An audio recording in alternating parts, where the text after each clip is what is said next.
ku itariki 11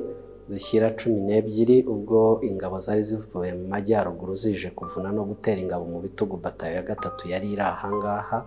Ku itariki 12 mu rukerera batayo ya gatatu yafashe umusozi wa Rebero, umwe mu misozi iri ahirengeye mu mujyi wa Kigali, umusozi wahinduye isura y'imirwano mu mujyi wa Kigali,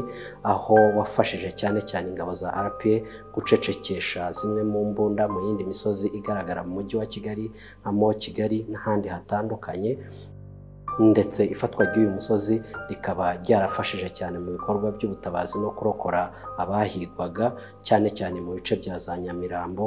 Nyanza ya Kicukiro, Kivugiza, Gahanga n'ahandi hatandukanye. Wakenera byinshi kuri ibi ngibi n'ubundi adusura mu ngoro y'amateka y'urugamba rwo guhagarika Jenoside.